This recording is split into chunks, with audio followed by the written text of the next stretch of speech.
para pecinta catur Indonesia, kembali lagi di Tarigan Catur Channel. Kali ini Tarigan Catur akan menampilkan partai yang sangat menarik. Yang Tarigan Catur beri judul Hikaru Nakamura kalah dari ratingchess.com 2600-an. Oke, mengenai informasi pertandingan lebih detail, mari kita simak dalam layar berikut. Ya, pertandingan ini tersaji dalam turnamen Title Tuesday Blitz ronde ke-2. Pertandingan ini sendiri terjadi pada tanggal 7 Oktober 2020, Selasa malam atau Rabu dini hari WIB ya, tepatnya sekitar pukul 00.06 waktu Indonesia Barat. Pertandingan ini melibatkan pertarungan antara Hikaru Nakamura menghadapi Grandmaster Rusia yaitu Nikita Matinian.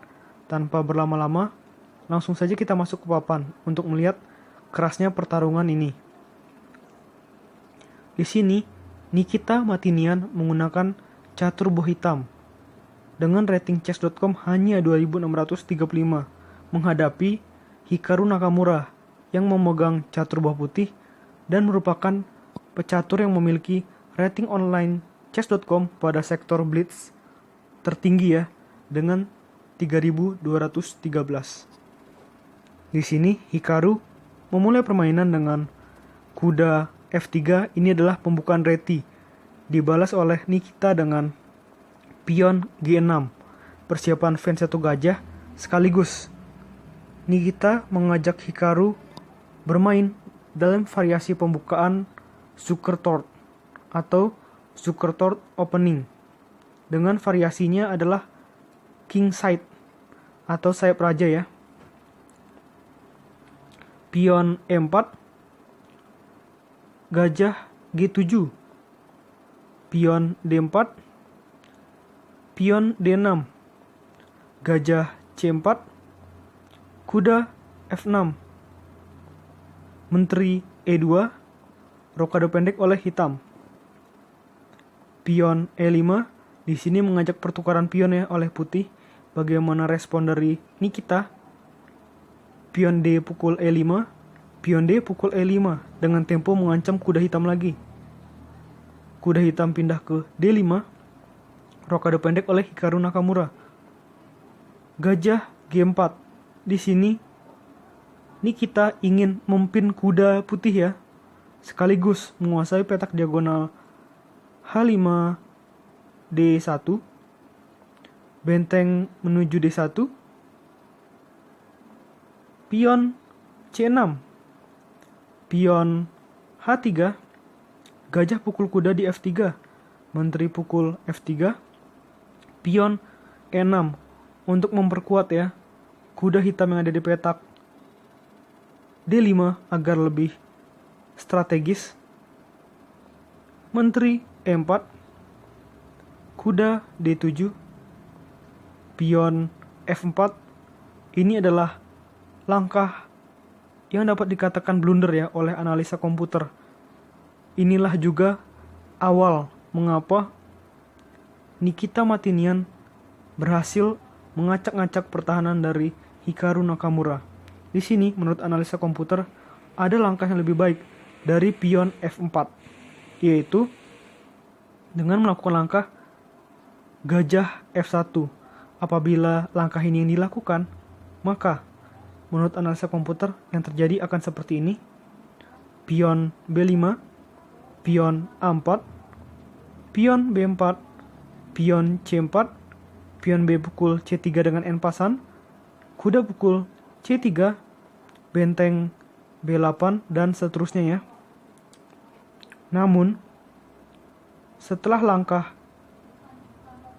pion F4, ini langsung buruk dampaknya bagi Hikaru.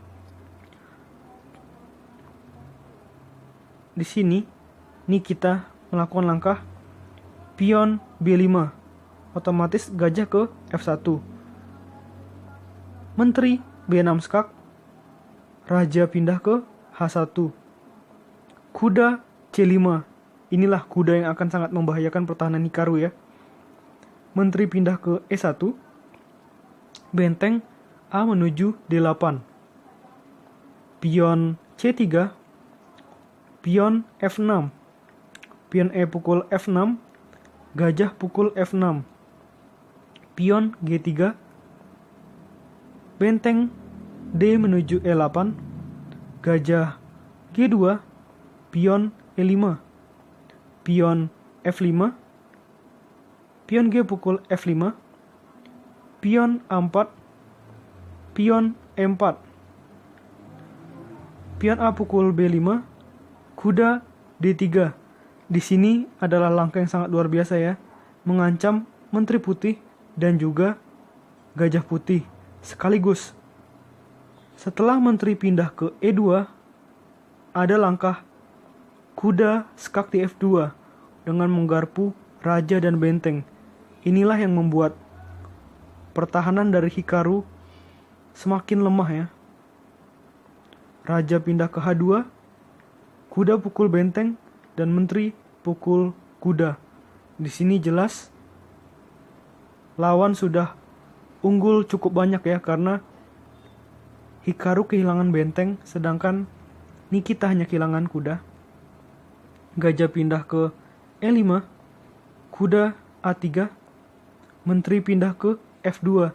Di sini ada tempo ya, mengancam pion 2 kali oleh menteri hitam dan gajah hitam. Apakah yang harus dilakukan oleh seorang Hikaru? Hikaru terpaksa memindahkan raja ke H1. Kita kembali. Menteri pukul pion di G3. Ada ancaman skakmat ya di sini oleh Nikita, sehingga Hikaru melakukan langkah menteri menuju G1 agar tidak terkena skakmat tentu saja.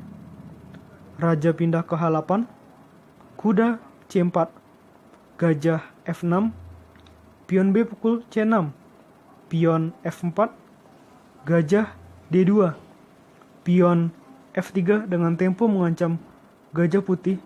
Dan di sini posisinya sudah berbahaya ya, karena dua pion hitam saling bergandengan. Sedikit lagi atau 2-3 langkah lagi akan mendapatkan promosi. Gajah pindah ke F1, menteri pukul menteri G1 skak, raja pukul menteri, pion E3. Di sini terpaksa ya, Hikaru lagi-lagi harus mengorbankan gajahnya agar pion dari hitam tidak bisa promosi. Gajah pukul pion, kuda pukul E3, dan Hikaru lebih memilih langkah kuda D6 dengan tempo mengancam benteng. Pion F2 skak. Di sini jelas sekali Hikaru tidak mau memakan pion, karena jika dimakan, misalkan ada tempo gajah E5 skak. Setelah raja pindah, maka gajah pukul kuda dan lagi-lagi dapat buah ya, dapat perwira gratis ya dari Hikaru. Jadi di sini Hikaru memindahkan rajanya ke H1, benteng E7, gajah D3, benteng G7, kuda C4, kuda pukul kuda di C4, gajah pukul C4, gajah E5, benteng F1, gajah C7, gajah E6, benteng F3, gajah G4, benteng F8, pion B4. Di sini jelas ya sudah memasuki masa kritis dari pertahanan sayap raja Hikaru Nakamura. Bagaimana Nikita memaksimalkan kesempatan ini untuk menjadi kemenangan? Gajah B6, pion C4, gajah D4, pion C5, pion H5, dan setelah gajah pindah ke D7, ini adalah langkah blunder. Oke. Di sini apakah langkah dari Nikita yang membuat Hikaru Nakamura menyerah? Ya, sudah jelas sekali. Langkah itu adalah benteng Skak DG1. Di sini, apapun respon dari Hikaru akan sama saja. Misalkan raja pindah, maka benteng pukul benteng, dan jelas. Dalam skala Grandmaster, 2 benteng dan 1 gajah akan sulit ya dilawan dengan 1 gajah. Sedangkan di sisi lain, apabila benteng pukul benteng, pion pukul benteng dan berubah menjadi menteri, maka akan skakmat ya. Jadi di sini yang dapat menjadi pelajaran di sini adalah Hikaru Nakamura melakukan sedikit kesalahan pada babak opening ya, babak opening yang mengarah ke middle game. Nah, karena kesalahan ini, Nikita Matinian berhasil memanfaatkan momentum untuk terus menggempur pertahanan sayap Raja Hikaru Nakamura sehingga mampu meraih kemenangan. Oke? Menurut Tarigan Catur, video kali ini cukup. Nantikan video-video selanjutnya tetap di Tarigan Catur Channel.